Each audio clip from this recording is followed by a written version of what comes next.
Malakai Black, big win on his AEW debut. Looks like he almost black masked Cody Rhodes into retirement. We're going to talk about everything that happened on this episode of AEW Dynamite Homecoming in just a second, so stay tuned. This is the Elite Maniac podcast.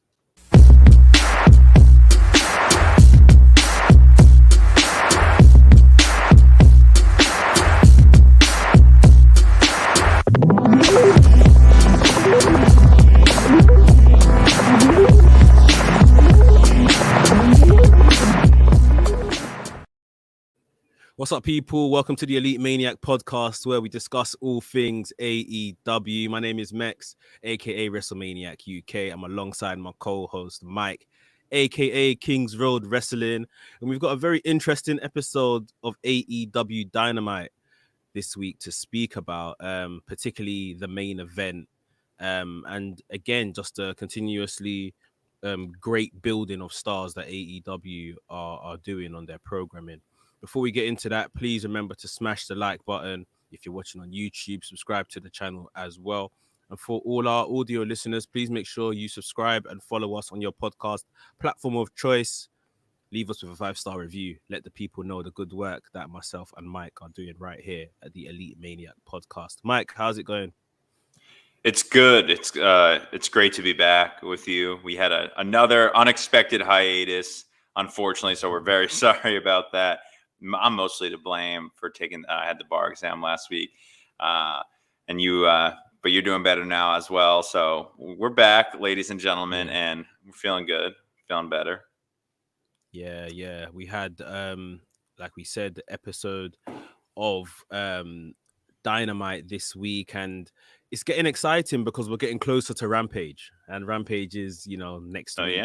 Yeah. So we're getting 2 televised AEW shows now. This is making me even more to be honest, I don't watch Dark or Elevation, but now I really don't see the need for those shows. And I've been kind of annoyed by them recently as well, because I always watch it. We live different lifestyles. You're married with a family. I'm a single man, so I got a little more time on my hand. But Elevation came in, it's supposed to be this really different thing. I don't think it's very good, to be honest. I think Dark is worth it. I think Dark's better, which I don't think that was their intention at all. I was about to say. So you think Dark is actually better than Elevation? Every week I like Dark better. It's got a better commentary team, and the wrestling's better. And it's I don't know, just weird, right? Very, very crazy. Because that definitely wouldn't have been the intention. They brought Elevation, into existence, put Paul White on commentary and all of that kind of stuff. But like we were saying, I don't think it was ever really clear what the difference between Dark and Elevation was ever meant to be in the first place. So they kind of blew the coop on that, and maybe I think it needs a little bit of a reform. I think maybe just drop one of them. One of them. Why do you need 2 YouTube shows? Or if you were going to do something, it should be radically different. One be edgy, stuff like that. Dare I say more hardcore stuff like that.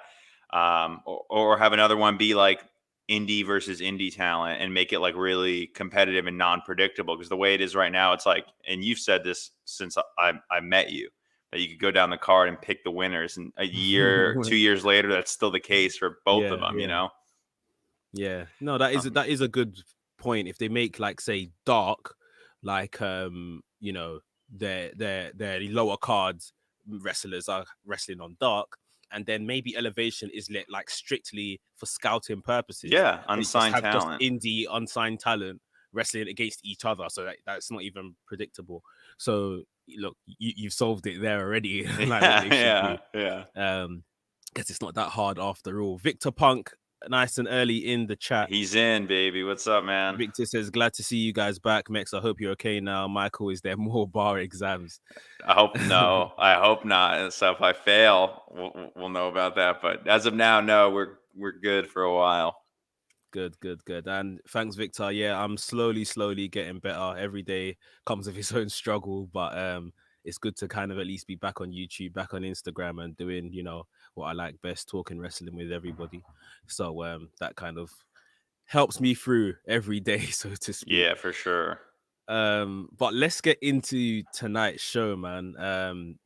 Opened up with a match I never thought I would see again in my lifetime. No, it was odd, man. When I was young, there was a video store by me that really only had WCW stuff. So that's like all I would rent. And I was like quite familiar with all that stuff, even though I was born and caught the tail end of the whole WCW stuff. But I vividly remember watching Jericho and Juventud Guerrera go at it a lot.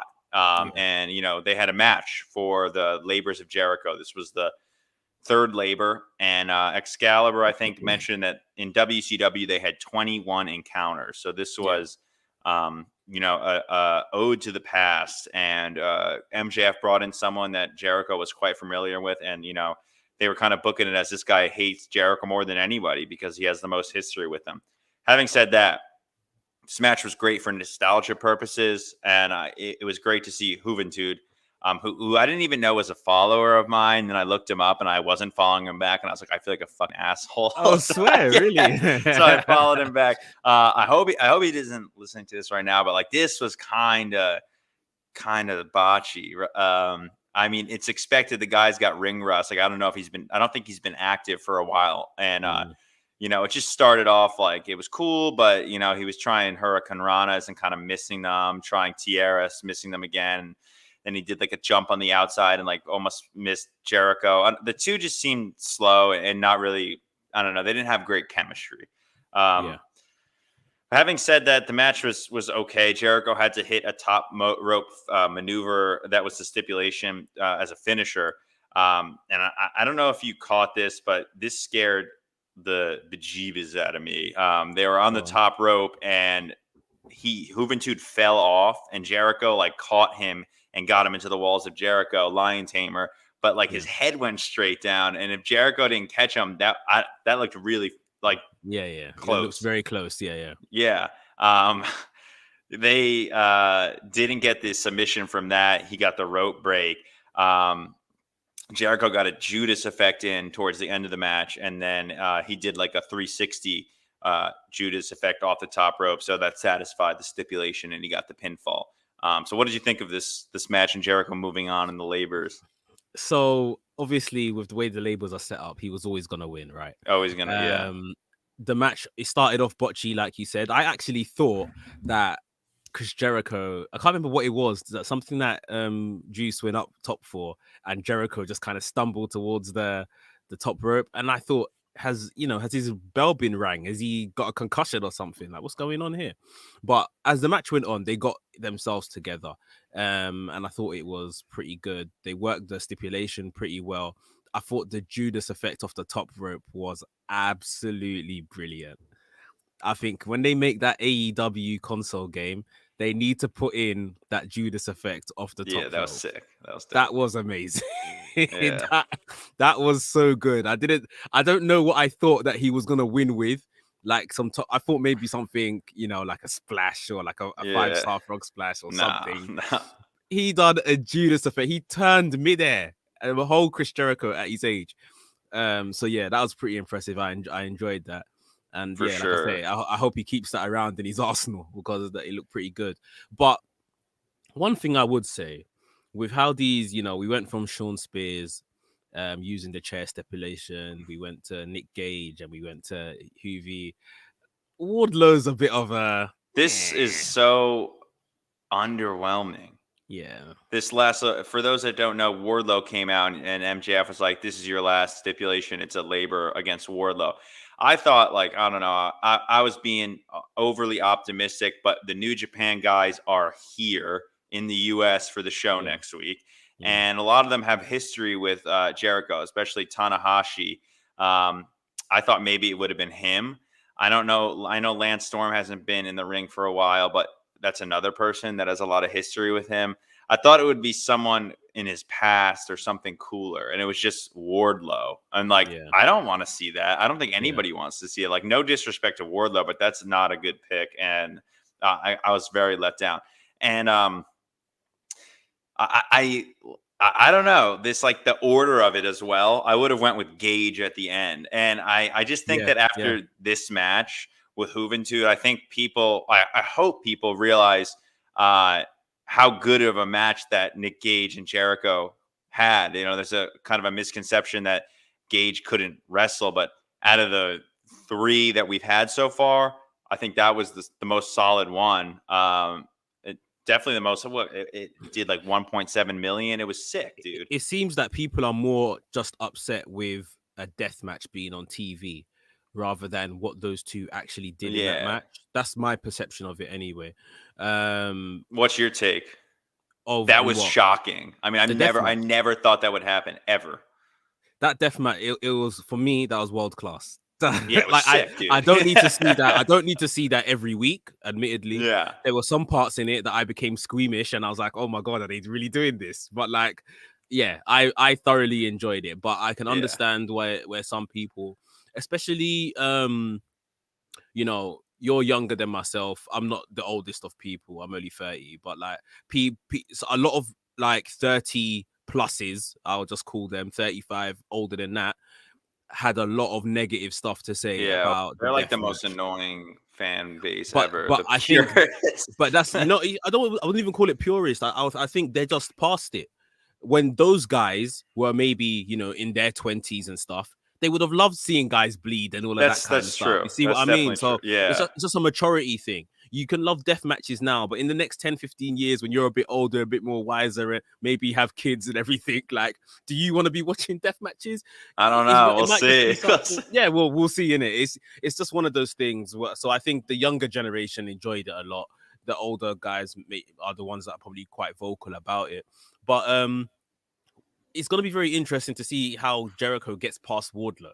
Because like how you Wardlow is Wardlow, like, and they said, what's his face? MJF is gonna be ringside. I thought it was. That's another thing, though. I thought he was gonna be like special referee Lance Storm or something. Yeah, like, but he picked himself. Like, what? They really fell flat with it, and a lot of this was up to MJF. So Brett Lauderdale, the owner of Game Changer, who Gage wrestles for, he said that MJF came up with the whole Gage idea. Like it was like, we need to bring him in. Like, so it looks like he had a lot of creative control with it, and he just picked Wardlow. Maybe they'll pull something out like really cool for the match, though. I'm not. They're gonna have to. They're gonna have to, because somehow Chris Jericho is gonna have to overcome the mountain of a man, which is Wardlow, and his boss that's gonna be ringside. Mm-hmm.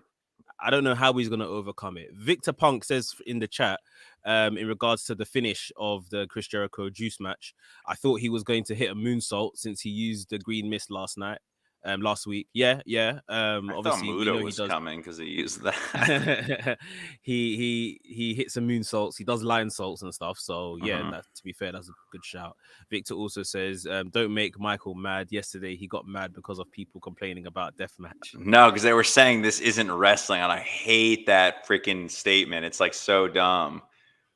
I've gone on my soapbox enough with that already, though, so I'm definitely not going to get into that right now. Fair enough. It depends. It depends what you like, innit? Some people don't even like, and again, like I say, it's usually the older crowd now. They don't even like a regular hardcore match, like a regular non-disqualification match, or like a high-flying match as well. Yeah, they think people go too far with it, so it's just a preference thing. So I wouldn't even worry about it.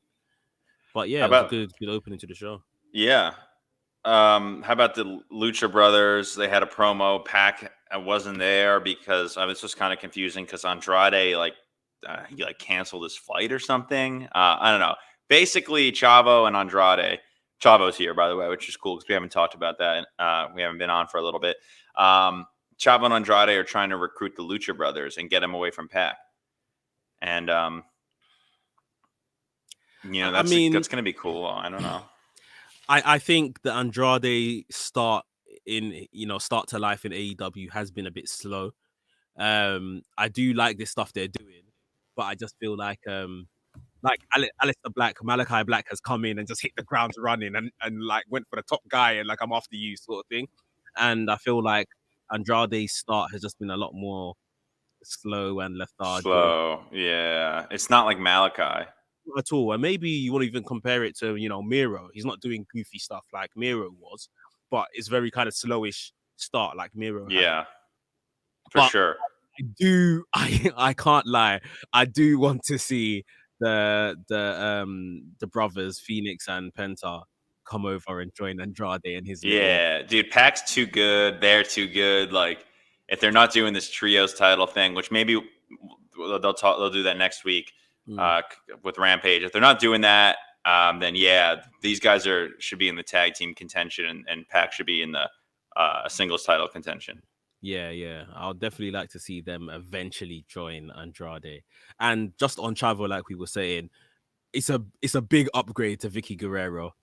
Which sucks, some people, I don't know. How do you feel about Chavo? Because some people are still like not happy, like it's him sort of thing. I saw him wrestle at Bloodsport, and he can freaking go at his age. Yeah, of course. Like, he's awesome. I like Chavo, dude. I think it's a great shout out to Eddie, and Vicky's there. I really like it. So I don't know. I think it's gonna be a good one.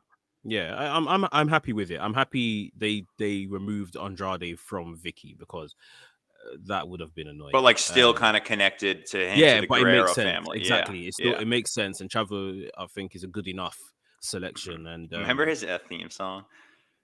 Who? Chavo? Ooh, Chavo. Yeah, dude, I love that guy. Criminally underrated as well for most of his career. We had another segment though that right after that we jumped right into the Dark Order's lair, and Hangman Page came in and said it was his fault that they lost last week versus the Super Elite, and they won't get their tag title shot now, and Hangman won't get his world title shot now. The Dark Order were like, no, like, you did your best, and Hangman said, I caused this whole mess, I got to deal with it myself. And then, which was shocking, and I think this was segment of the night, followed by the Elite.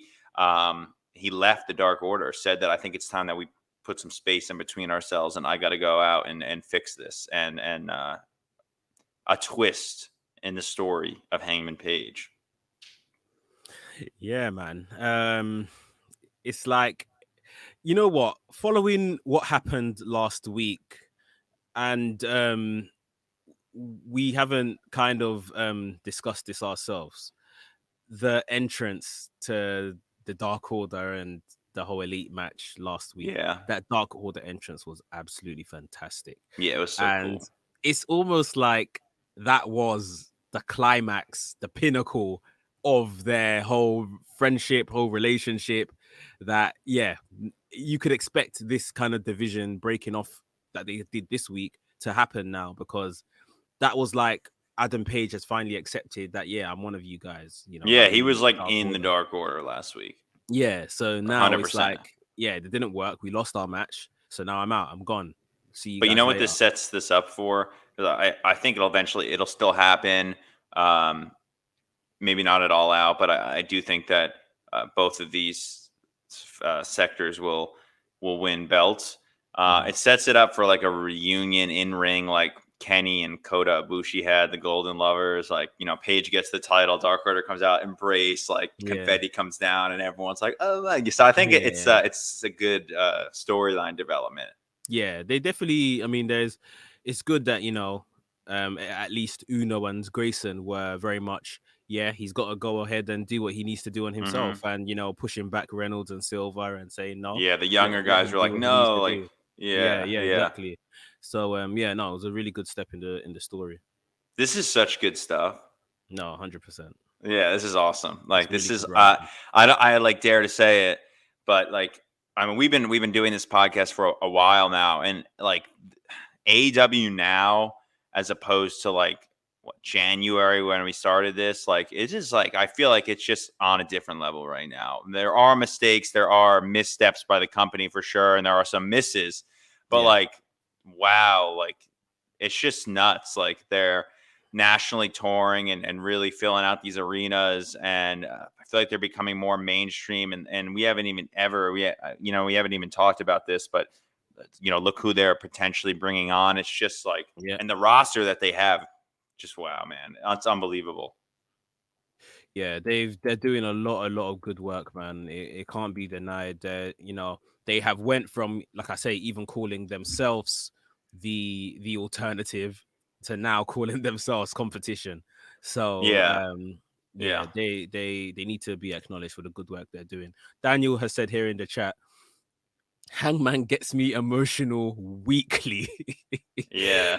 No, there's definitely an aspect of that. I mean, I do feel emotional for Hangman, but obviously more time my brain just reminds me I'm watching a TV show.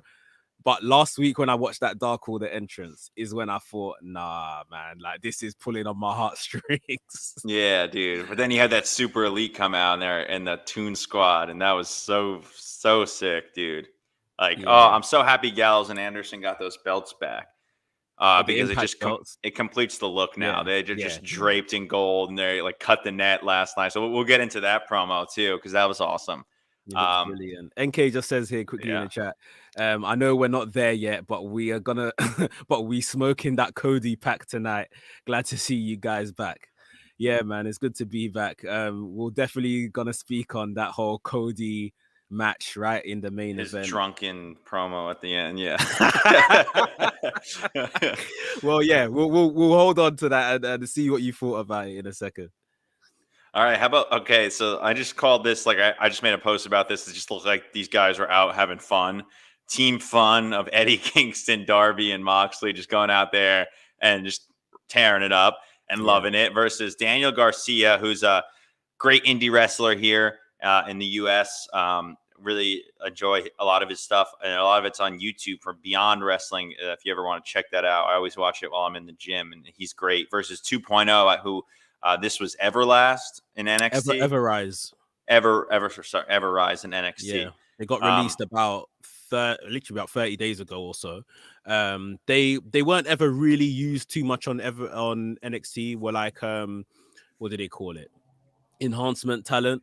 But they were given like a online show, which was kind of beginning to get over. You could see maybe from those guys' promos beforehand on Dynamite. They were pretty funny, right? They're funny guys. Yeah. They really are. So they were given a little program. I can't remember who it was against now.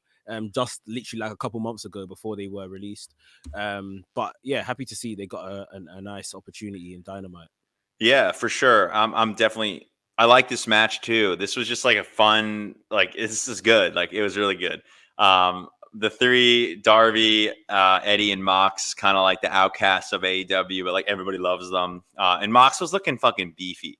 Excuse my language, everybody. He was looking like buff. he looks like he's put on some weight, but but it doesn't look in the right places. It's not like fat weight, but like it's not right. It's not like cut muscle anymore.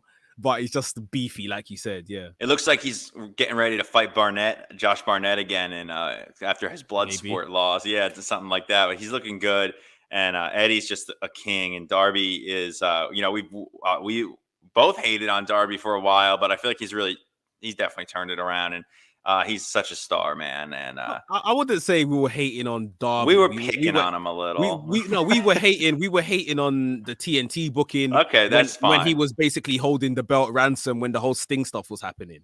That's what we didn't like. That's what we did. That's true. Thank you for refreshing my memory. But this match, basic trios match, highlight of the match for me was, I think one of the guys, Lee was his name. That's his last name. He gets on the outside of the ring, and Sting's like staring at him, and he goes, "Oh my God, are you really Sting?" And Darby just comes and decks him. And oh my God, I lost it. It was great. Moxley came in the ring as well after that and kind of just cleared house and dominated. I mean, Garcia did well too. So let's not forget about that. Definite talent there with his mat wrestling, and I quite enjoyed him. Garcia jumped off the top rope towards the end. Mox caught him, hit a paradigm shift, tagged in Darby, who hit a great impactful coffin drop. And the winner of that is Team Mox. And there's a great picture at the end where it's Sting and the boys in the ring just throwing up the Too Sweet sign, which is officially allowed because AEW kind of got the trademark when no one was looking last week. So interesting stuff there. Yeah, it was a really fun match. The end kind of imagery that we were left with of Eddie Kingston and Sting and Moxley taking that picture together literally looked like a bunch of guys that just stumbled out of a club drunk and just there's a camera. It was jokes, absolutely jokes. We had a Brian Cage promo after this. As you know, Brian is the was the FTW champion, lost to Ricky Stark, former FTW champion. Ricky promised in this promo that he's going to do more as the FTW champion and prove to everyone that he's championship material. So I hope that's true because, they've always slept on this belt, and I think it's got a lot of potential. I came out at this promo kind of feeling bad for Cage and kind of rooting for him. So I think this whole babyface turn is kind of working. He basically lost everything. He lost his belt. He lost his group, lost his mojo. And now he's going to bring destruction to Team Taz. I don't know. I'm just rooting for Brian Cage, man. I just really want him to do well. That's all I have to say with that. So yeah, this is the most I've ever cared about Brian Cage. I don't think he should have taken all of this. How long has he been in the company for now? At least a year. A year since Double or Nothing last year. Yeah, so this is the most I've ever cared about him. But he's so still, good. It's like, yeah, but he's not the most interesting of people. No, he's kind of like a dud. So yeah, I mean, we'll see where this story goes, but they need to get him doing something good, man. Honestly. Yeah, man. I'd like to see him in well, actually, never mind with that. Just on a quick note, thank you for doing something with Archer. I'm loving it. Yeah. Damn, hometown entrance last week at Fight for the Fallen as a champion. That was awesome. Yeah, which I think like that belt, the IWGP US belt's kind of become like AEW's like interpromotional belt, just defending it against anybody who wishes, and it's pretty cool to see that. Next up, we had a great segment of the Elite. They were throwing basketballs around. It was just hilarious. And there were some, and so we got a lot of questions here on the Instagram page of people who want us to talk about this for a second, because apparently they think that there were some Easter eggs in this whole segment. We had Kenny Omega wearing a Cookie Monster shirt, so a lot of people are saying CM, like because the way the letters were. I don't know about that. What I do know is that Gallows looked like an idiot, but he was literally wearing Flair's robe. Yeah. And then Kenny was going like, woo!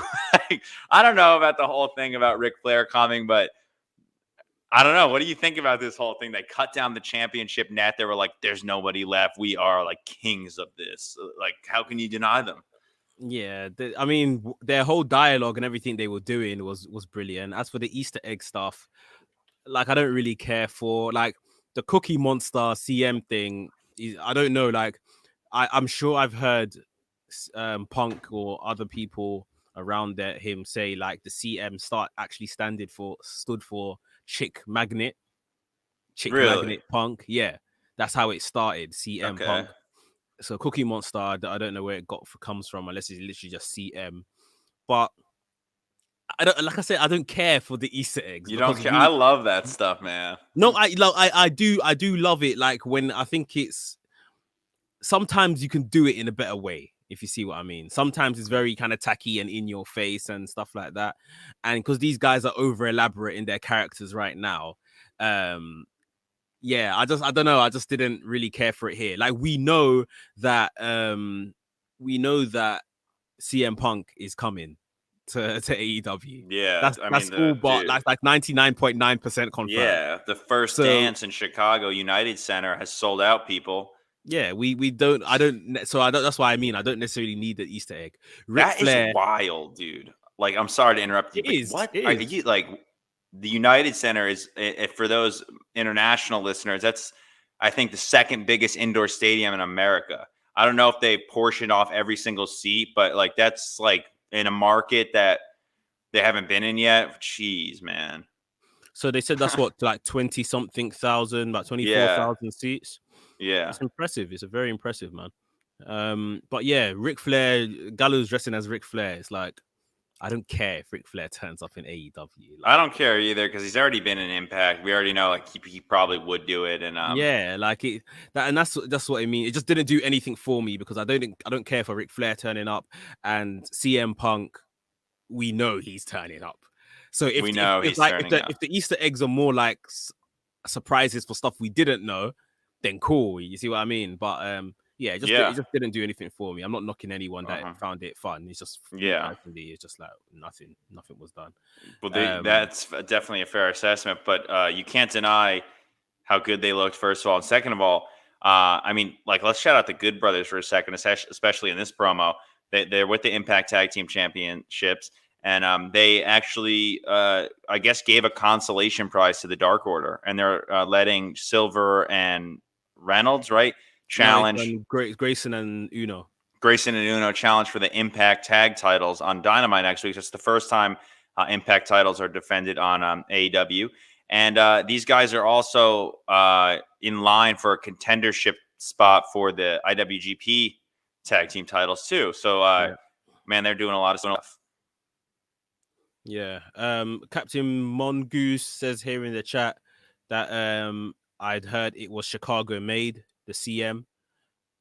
Or maybe. I thought it was Crazy Man. That's a lot of what is it? We don't know. Daniel says here that and the Bollywood Boys. Yeah, Carl Anderson was wearing the Bollywood Boys shirt. Daniel also says that they teased Bray. I heard some people said this that the Jacksons were wearing like Hawaiian shirts and all that kind of stuff. Okay, but they've been wearing that. They've been wearing that. They've been wearing. Yeah, that's true. I'd like them to get him, but I didn't get that from that promo. I mean, let's move on. It was a very fun promo from these guys, and it doesn't end. There's still an in-ring segment, so we'll get to that in a second. Christian Cage took on the Blade, and I've said, we've been wanting Christian to do well, but we kind of like about him sometimes. Is his finisher that good? Is he that good? I thought that he did really, really well wrestling wise in this match. Like, this was very solid work by both guys, but especially Christian. Like, I don't know, man. This just hit with me for some reason, and I've really, really enjoyed this in-ring competition. And he hit like one thing, which I wanted to point out. He like jumped over the top rope and then like twisted and then did a flipping sunset flip on Blade. And I was like, man, this guy's like that old and like he's such a veteran and he's doing stuff like this. And he ultimately got the victory with his spear because Blade was trying to hit him with the brass knuckles. And with this match, with the win against Blade, because they've been feuding a little bit, he cemented himself as the number one contender. And he cut a promo after with Tony Schiavone. And, he's a number one contender now. Tony Khan announced it, and he is interested in confronting Omega next week at Rampage. Really fun match. Like you said, Christian was pretty impressive in it. Blade done a lot of good work as well. The promo that followed was, he's a little weird, but he's going after. What was that song he started singing? And I don't know. I was like, "Are you high as well?" Like Cody and you smoked something before you came out here. What do you think about? We're pretty much in agreement here that this match was awesome. But what do you think? I personally I am looking forward to seeing them go at it, and I want them to have a match at All Out. I think it'll cement Christian. I think it'll be a pay-per-view seller. And I think it has a potential to be a banger of a match. And I want Kenny to reign for 1 year and then drop the titles. And I want him to get a New Japan title. And I think that he has the potential now to do it with Jay White, who's here with the Never belt. And I just didn't want him to lose to Hangman and lose all his belts in less than a month. That's why I'm excited about this, really. Bro, I can't lie to you. My stance on Christian hasn't changed. I just don't care. Don't care. If Christian is kind of thrusted into this position, I think I saw some people say online that they don't want a case of Adam Page and Omega to happen the same night that Punk is going to show up. That's true. Yeah, Punk will overshadow Page. Brilliant. That makes sense. So if Christian is thrusted into this position because he can lose and Punk can go on to do whatever he's going to do, then fine, I'm happy with it because that's good booking. It makes sense to me. But other than that, it's 2021. I just do not care for Christian. But a purely athletic, solid matchup, this is going to deliver, I think. Yeah, I mean, I'm not doubting it. I'm not saying I'm not going to enjoy the match. I will probably enjoy the match. I just I have care no about the character interest. of Christian. I have zero interest. Like, here's what, that's not. It's not a new thing. As a child, Edge and Christian, I've never cared. I have never cared. Edge made me care later on in life, but Christian, I have never ever cared about. No, I was more into the Dudleys too, so I'm with you there, but I'm just still thinking along the lines of Kenny needs to have this 5-star AEW title defense and cement himself and get that freaking never belt, and then to have Page take the championships. He needs that New Japan belt, man, to cement this belt collector thing. It's just not complete without it, man. And I don't know. That's just but I still think Hangman will get the title. I don't think Punk's gonna run onto the scene and take the belt, but we will see. So it looks like, from judging by the chat, that I'm the only person that believes in my opinion.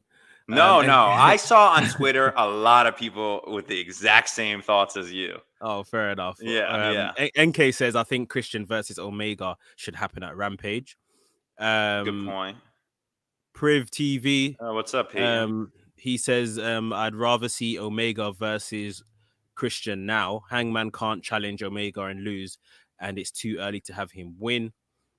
Captain Mongoose says Christian in TNA was really decent as a main eventer. They've almost got too many people bouncing around the title scene now. Yeah, I think they desperately need this second show.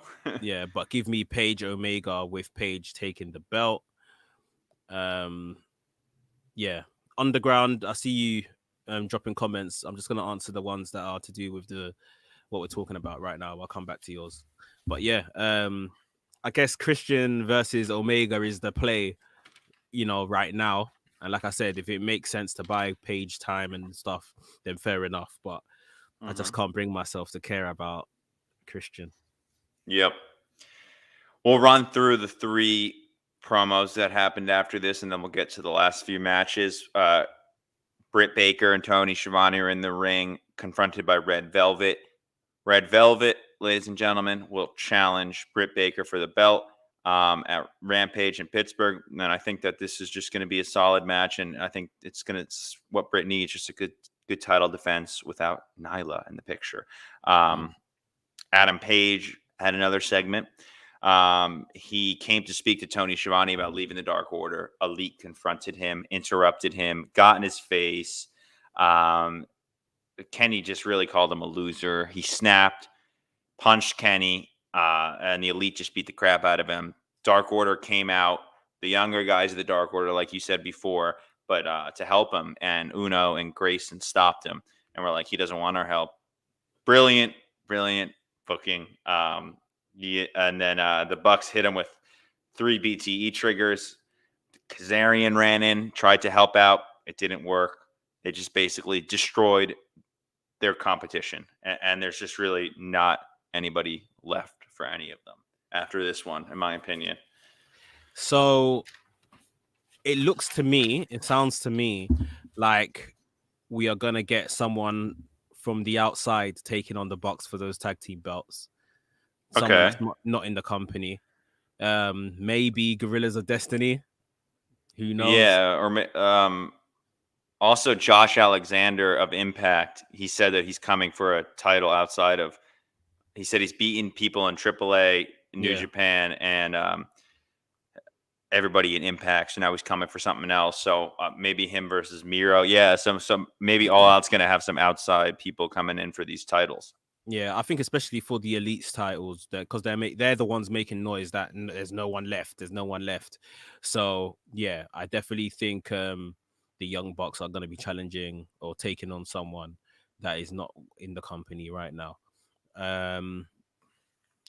Frankie Kazarian stuff, I'm loving. I love this. Yeah, he's a boss, dude. He looks so cool. He actually looks amazing with this Elite Hunter shirt and just running in like a mental guy every single week, just trying to kill these Elite guys. Like, it's probably entertaining.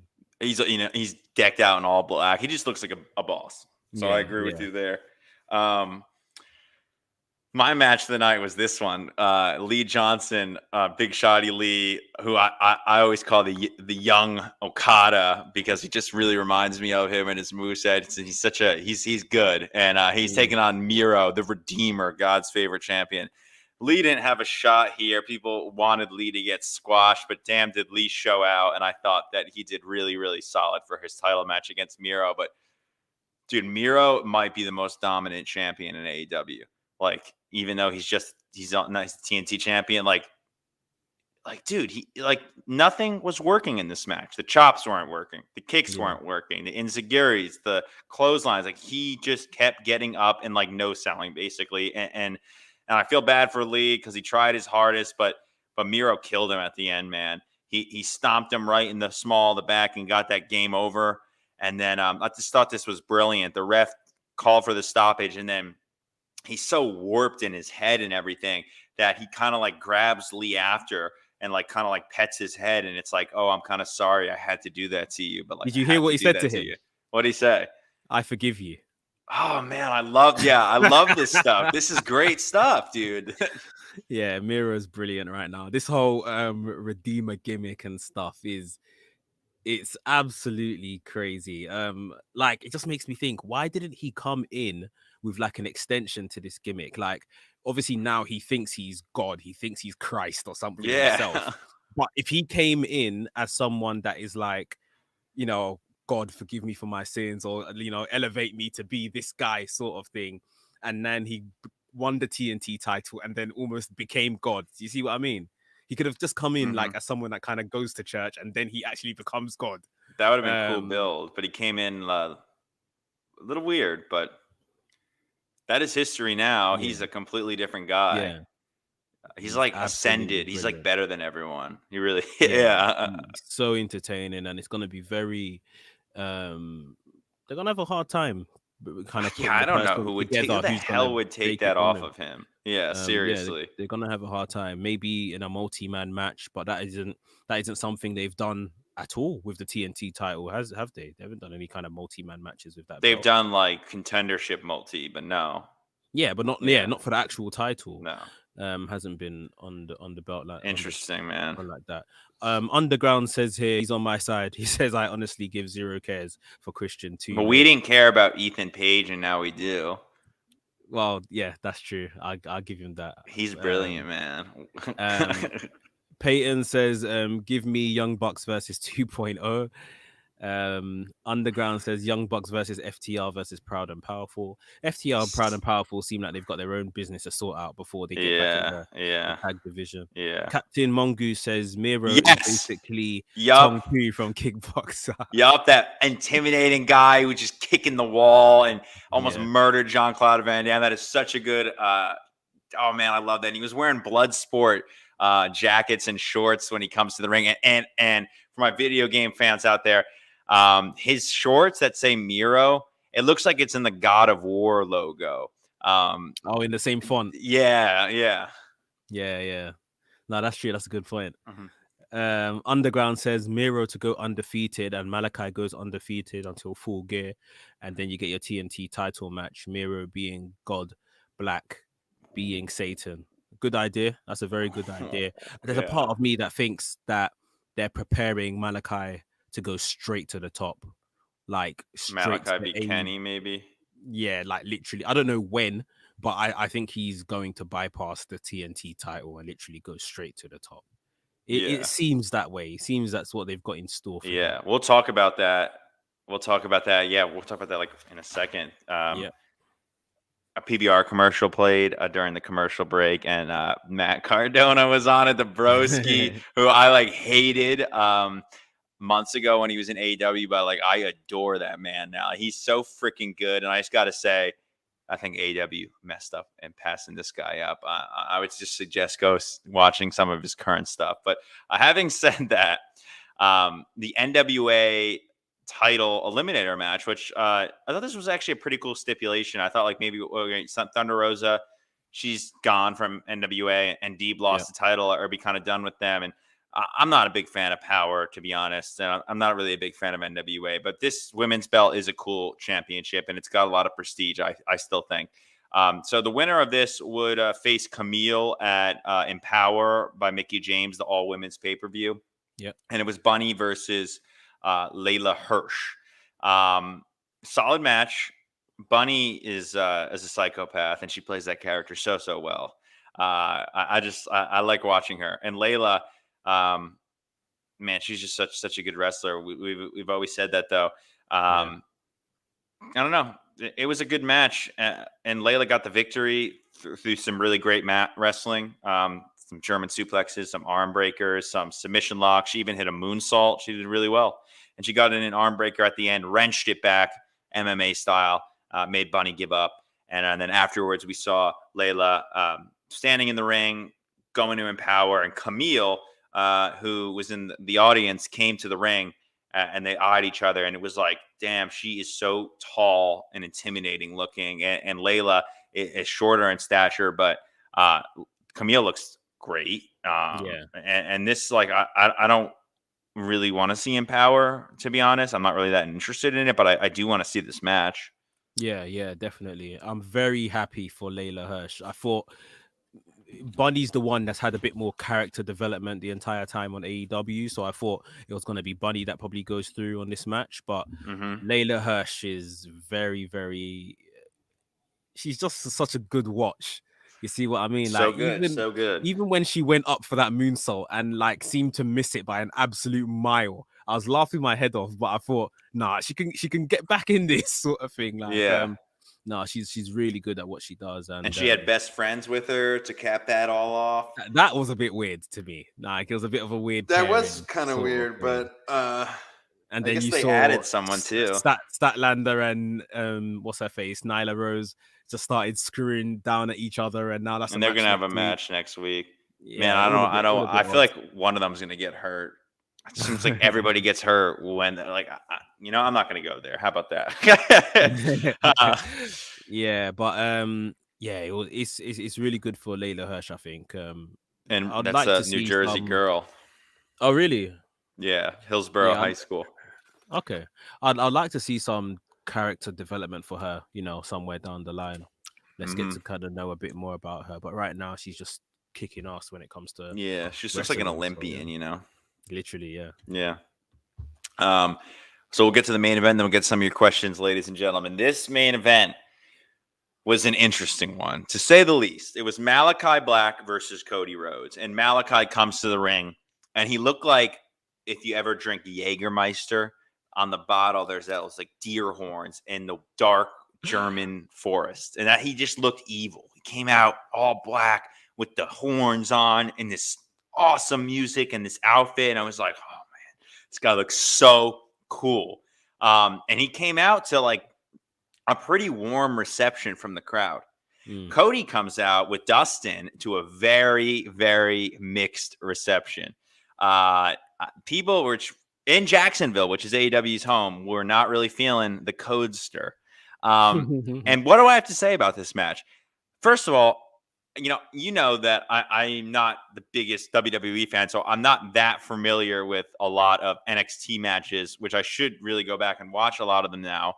I did not realize how good Malakai is at wrestling. Alistair, whatever you would, Tommy End.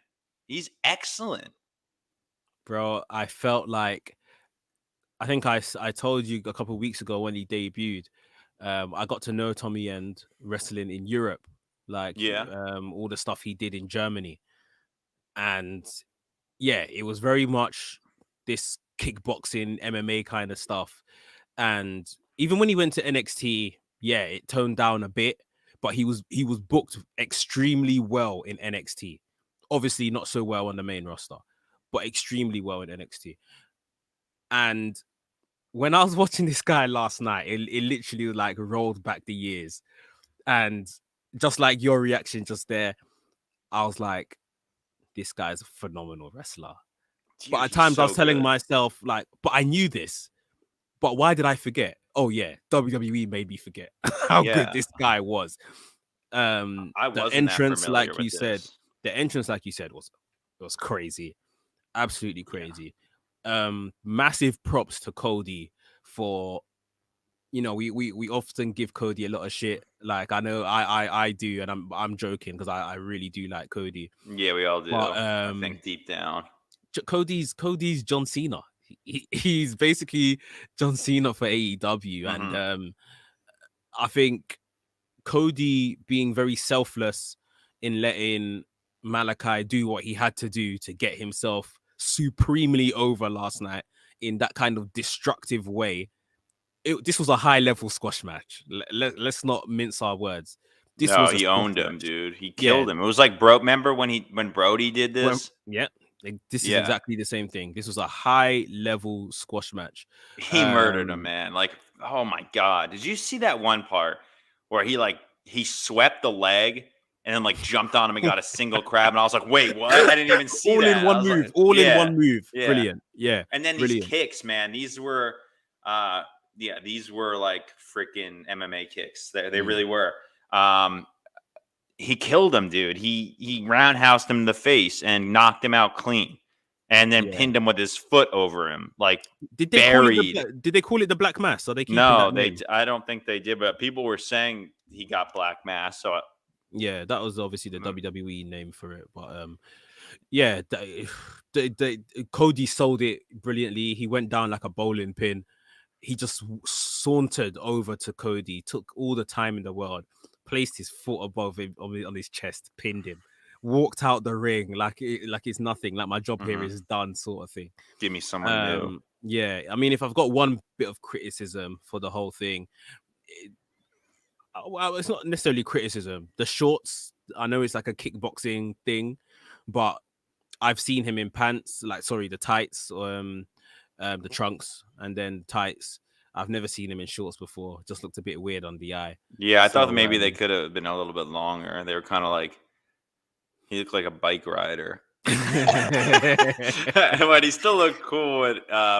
And I still wouldn't mess with him with those shorts on. Yeah, those kicks that he was doing. It's a very minor kind of thing. Captain Mongoose says here that they looked a bit like PE shorts. Yeah, what you wear in school. So just a little thing, but brilliant way to get him across, get him over. How about this after Cody like stumbles up with Tony Schiavone? This was just very odd. He was just rambling about how this isn't an alternative. This is a competition. Everybody made it. People laughed when they said it was going to be a revolution. You know, he's got his father's legacy, and time really flies. I did like this part. He said, you know, he's been blasted on every cover of everything for the last 3 years, and maybe it's time that other people have a chance to eat, which I like that. Yeah. And then he's holding back tears. People are kind of liking it. Then he takes off one of his boots, and puts it down in the middle of the ring. That's kind of symbolic of, you know, retiring, laying out the boots. But Malakai came in the ring and hit him with the crutch and stole his moment, which is confusing to me for one reason, really. In the road to Dynamite, Malakai, he cut all these promos talking about how he wants Cody to go home and be with his family, and it's time for other people to have a chance, and he wants to be the hero, not Cody. Why didn't he let him retire then? Why did he stop him from doing that if the whole point of this was to send Cody home? What's going on with this? You raise a very good point. And from that perspective, that's why I found this whole segment just a bit confusing. Like, I felt this was typical Cody in a way, very self-indulgent. You've just been black masked, you're knocked out, and all of a sudden Tony Schiavone comes to the ring. He's like, oh, mic time? Okay, cool. And he gets up and he starts giving off the whole spiel that you talked about. And it's like, firstly, I have to say, after every time Cody loses, why is there like a massive emotional breakdown? There's always like a crisis talk.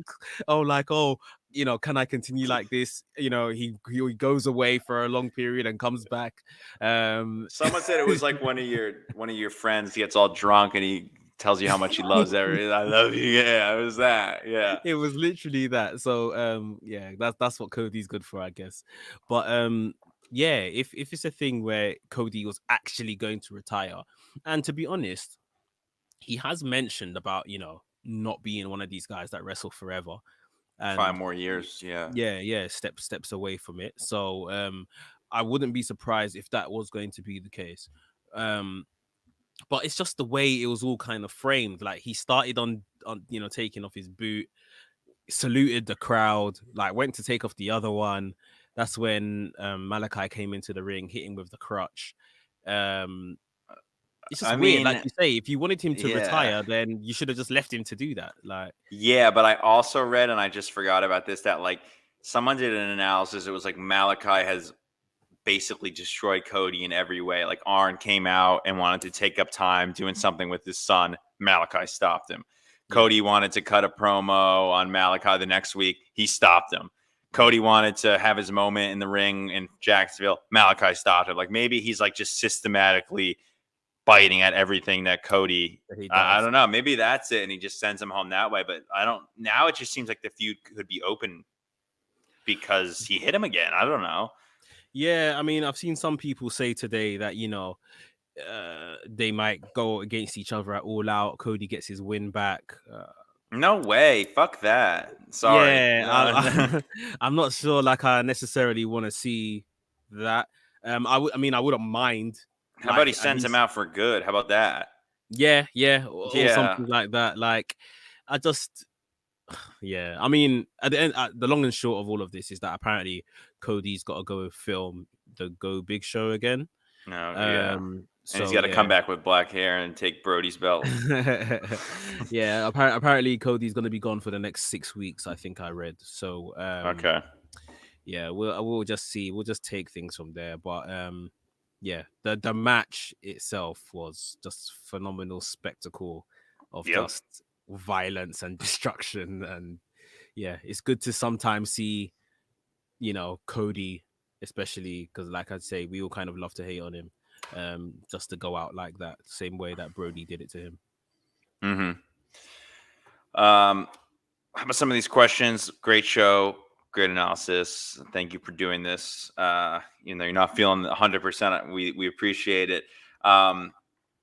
Coffin Harlot 2013 asks, thoughts on Darby, Moxley, Kingston as a permanent group? I would really like this. Add Nick Gage into that and have like freaking like Destruction Crew. But like now it just seems, in my opinion, they're just kind of like, I don't know. They're just kind of like the Wrecking Crew. They're just like, they just don't care, and they're not fitting in with it. They're not trying to like be a clique. You know what I mean? Yeah, I wouldn't mind them just being like on-screen distant friends, come together for matches every now and again. I don't need them to be like a faction or a permanent like the tag team. Yeah, can you imagine that? I don't need any of that stuff. Just keep them as friends every now and again.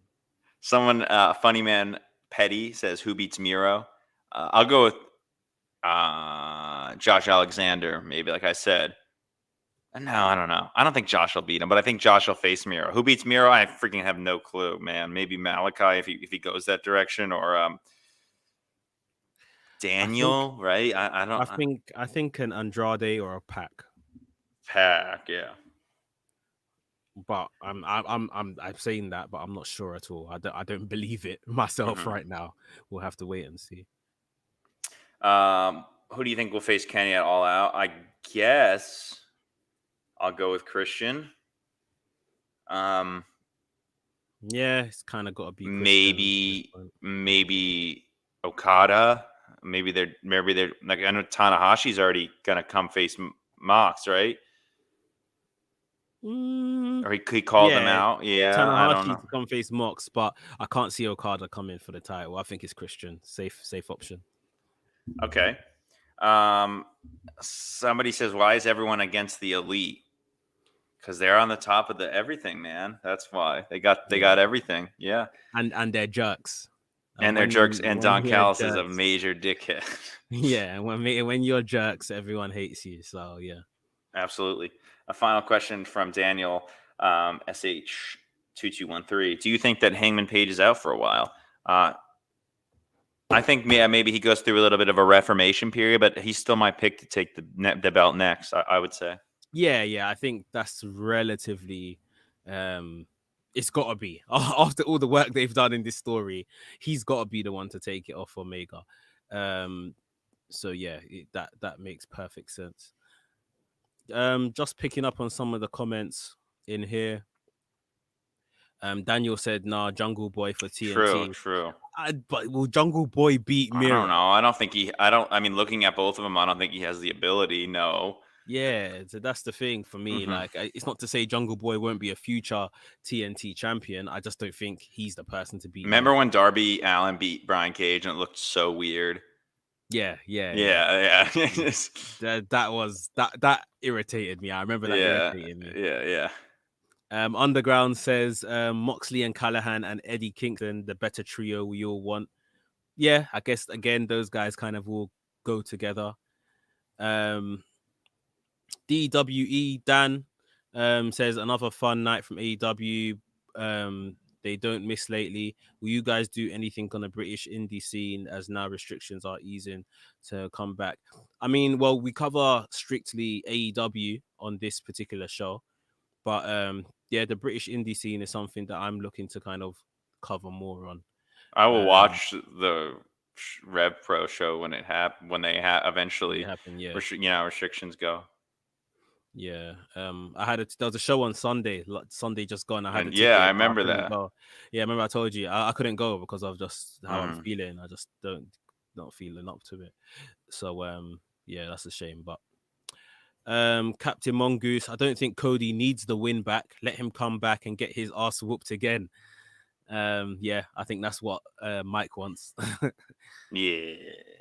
Underground also says I wouldn't mind a Malakai Black versus Dustin. Oh Rhodes yeah, cool. All out. To be honest, makes sense with the whole Cody story. Yeah. Big brother to come and clean up the mess and that. And Captain Mongoose to end today says Miro would pick his teeth with Jungle Boy. Yeah, dude. There's no shot that it's a weird one. They got to get a Haas, and Archer is the only other one. And he's already got a belt, so maybe Brian Cage. But like we're kind of like maybe we need to see more of something interesting with Brian. Yeah, now he's just like 100%. He's got to be more interesting. Yeah. But yeah, guys, that is today's show. Thank you for joining us. Those that have joined us live, please remember to smash the like button and subscribe to the channel if you're new here. And for all our audio listeners, please make sure you subscribe and follow us on your podcast platform of choice. Leave us with a 5-star review. Let the people know we're doing a good job over here at Elite Maniac Podcast. Mike, any last words before we get out of here? Thank you, everybody, for tuning in and always just being great supporters, even though we've been away for a little bit. And I will see you guys, hopefully some of you at AEW in the Prudential Center and Arthur Ashe Stadium. So hopefully those still happen and I run into some people. Cool. Good stuff. Guys, you can follow me for more on Instagram, WrestleManiac.uk. You can follow Mike on Kings Road Wrestling. That is it. Same time, same place next week. Got another stack show to talk about. So we will see you later.